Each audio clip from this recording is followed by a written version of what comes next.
চিকিৎসাধীন অবস্থায় শিক্ষার্থী মৃত্যুর ঘটনায় ন্যাশনাল মেডিকেল ইনস্টিটিউট হাসপাতাল, কবি নজরুল সরকারি কলেজ, শহীদ সোহরাওয়ার্দী কলেজে ব্যাপক ভাঙচুরের ঘটনা ঘটেছে। ভাঙচুর হওয়া হাসপাতাল ও কলেজের শিক্ষার্থীরা জানান, ডাক্তার মাহবুবুর রহমান মোল্লা কলেজের শিক্ষার্থীদের নেতৃত্বে আরও কয়েকটি কলেজের শিক্ষার্থীরা যুক্ত হয়ে এই হামলা চালায়।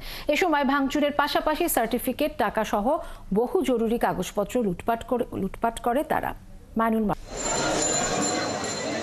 রোববার ঢাকা ন্যাশনাল মেডিকেল ইনস্টিটিউট হাসপাতালের দিকে দলে দলে আসতে থাকে বিভিন্ন কলেজের শিক্ষার্থীরা।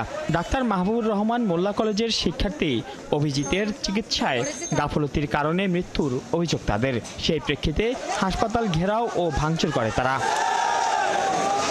এক পর্যায়ে সরকারি শহীদ সোহরাওয়ার্দী কলেজ ও কবি নজরুল সরকারি কলেজে শিক্ষার্থীরা হামলা করে। তাদের দাবি, এর আগে 2 দফা অবস্থান নিলে হাসপাতাল কর্তৃপক্ষ কলেজ শিক্ষার্থীদের তাদের বিরুদ্ধে ব্যবহার করেছিল। ওরা আমাদের আক্রমণ করার পরে আমরা যখন আবার বৃহস্পতিবারে টিফিনের পর আমার কলেজের টিফিনের পর আমরা এদিকে আন্দোলনে আসছি, পুলিশ আমাদেরকে দাওয়া করছে, টিয়ার সেল মারছে।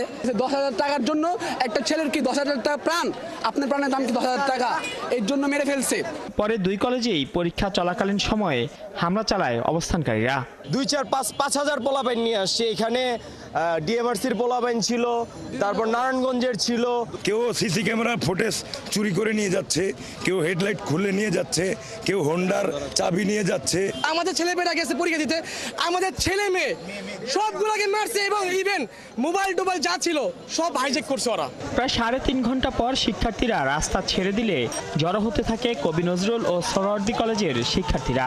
হামলা ভাঙচুরের পাশাপাশি অর্থ লুটপাটের অভিযোগ করে তারা। উত্তাল হতে থাকে পুরো ক্যাম্পাস। ভাঙচুর করে, লুটপাট করে। কেন?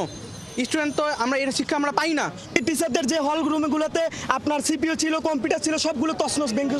সোহরাওয়ার্দী কলেজে যারা পরীক্ষা দিয়েছে তাদের মধ্যে 2 শতাধিক শিক্ষার্থীর মতো আজকে এই সন্ত্রাসীদের হামলায় আহত হয়েছে। স্টুডেন্টের মাথা ফাটাই দিছে, তারপর হচ্ছে যারা মনে করেন যে বলেছে হাত পা ধরছে, তারপরেও তাদেরকে মারছে আর কি। তাদের সার্টিফিকেট এগুলো সব একদম চিরে ফিরে যে যার মতো নিয়ে গেছে।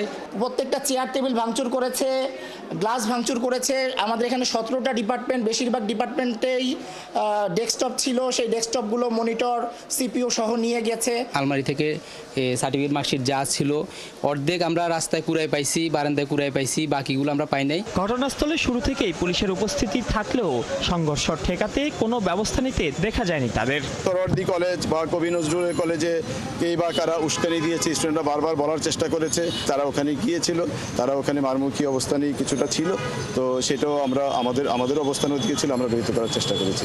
কলেজের পাশাপাশি ঢাকা ন্যাশনাল মেডিকেল ইনস্টিটিউট হাসপাতালের ভেতরেও ভাঙচুরের ঘটনা ঘটে। সন্ধ্যার পর থেকে